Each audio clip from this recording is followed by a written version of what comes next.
લક્ષ્ય ન્યૂઝ, એક નજર, એક લક્ષ્ય. ભારતીય રાષ્ટ્રીય કોંગ્રેસ પાર્ટી દ્વારા વડસમાં ચરાડુ, લાંગણજ, લક્ષ્મીપુરા, સાલડી, શંકરપુરા તમામ ગામોમાં કોંગ્રેસ પાર્ટીની રેલી ખૂબ જ જંગી સંખ્યામાં નીકળી હતી. લોકોનો સારો એવો આવકાર મળતા કોંગ્રેસમાં વધુ જુસ્સો જોવા મળ્યો હતો.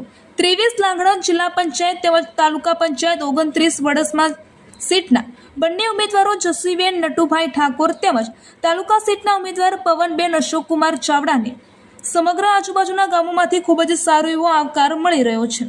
તેમજ લોકોનો સાથ અને સહકાર પણ ખૂબ જ મળી રહ્યો હોય તેવું જોવા મળી રહ્યું છે. બડસમા તાલુકાના પૂર્વ સરપંચ તેમજ ડેલિગેટ શ્રી ભરતસિંહ ચાવડાએ જણાવ્યું હતું કે જિલ્લા પંચાયતની લાંગણજ બેઠક તેમજ તાલુકા પંચાયતની સીટના તમામ ઉમેદવારો જંગી મતોથી ચૂંટાઈને આવશે તેમજ ભારતીય જનતા પાર્ટીને જંગી વોટોથી પરાજય થવું પડશે. કારણ કે ભારતીય જનતા પાર્ટીના શાસનમાં લાઈન તેમજ પેપર ફૂટવાના કિસ્સાઓ, બેરોજગારી ગ્રામ્ય કક્ષાએ નથી. કોઈ પણ જાતના વિકાસના કાર્યો થતા નથી. ભારતીય જનતા પાર્ટીને વોટ નહીં આપે, કોંગ્રેસને સત્તાના સ્થાને બેસાડશે. હવે જોવાનું એ રહેશે કે 26 તારીખે પ્રજા કોને સત્તા પર બેસાડે છે. રિપોર્ટર કનુભાઈ પટેલ. વરદેવી દેસાઈ, માજી તાલુકા સદસ્ય, લાંગણજ, પ્રદેશ મહામંત્રી, માલધારી શહેર કોંગ્રેસ. હાલની જિલ્લા પંચાયત લાંગણજ, તેવી જિલ્લા પંચાયત લાંગણજ અને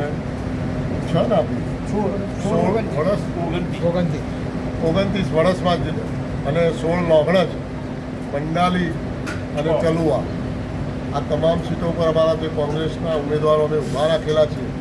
આજે અમે આ બધા આટલા દાડાથી જે ચૂંટણી પ્રચાર કરી અને પબ્લિકનો જે વિરોધ જોયો સરકાર વિરુદ્ધમાં, અને પબ્લિક ત્રસ્ત છે, મોંઘવારી, ભ્રષ્ટાચાર, ધાક ધમકીના બધું જોઈને હવે પબ્લિક ત્રાસી ગઈ છે. એટલે અમે આ તમામ નીચેની 4 તાલુકા સીટો અને ઉપરની જિલ્લા સીટો અમે 5 સીટો જીતવા જઈ રહ્યા છે. પબ્લિક ખૂબ નારાજ છે ચાલુ સરકારથી. મારું નામ ચાવડા ભરતકુમાર ભવાનજી, પૂર્વ સરપંચ વડસમાં. હાલ જે ચૂંટણી ચાલી રહી છે તે ચૂંટણીના પ્રચાર અર્થે આજે વડસમાં 23 જિલ્લા પંચાયત સીટના ઉમેદવાર જસીબેન નટુજી ઠાકોરની જંગી રેલીનું જે એમને આયોજન કર્યું હતું, એ રેલીમાં અમે રેલીની શરૂઆત અમારી કુળદેવી, સમગ્ર સમાજની કુળદેવી કહેવાય એવી અમારી ચામુંડા માતાજીના આશીર્વાદ લઈ અમે રેલીનો પ્રારંભ કરેલો. અને સમગ્ર ગામનો અને અમારી જિલ્લા પંચાયત સીટમાં આવતા તમામ ગામમાં રેલીનું અમે ભવ્ય આયોજન કર્યું હતું. તે વખતે ત્યારે તમામ ગામમાં અમને બહુ જ આવકારો મળ્યો અને જનતાએ એવું કહ્યું કે તમારે નહીં આવવાનું, અમે જાગી ગયા છીએ આ વખત. અમે જનતા એવું કહ્યું અમને કે અમે જાગી ગયા છીએ, આ વખત પરિવર્તન નિશ્ચિત છે.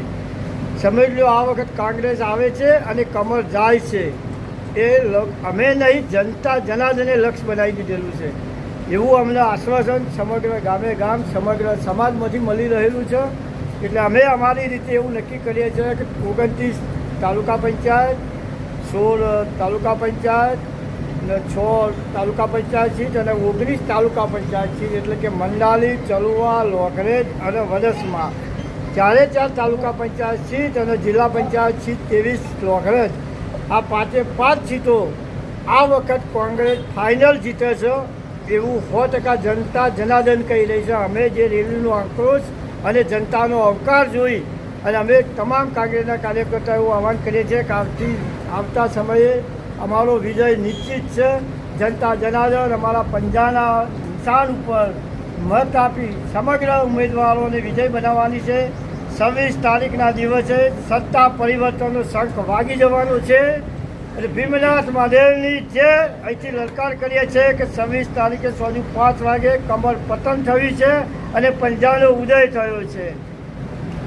રાણા, હું વડસમાનો વતની છું.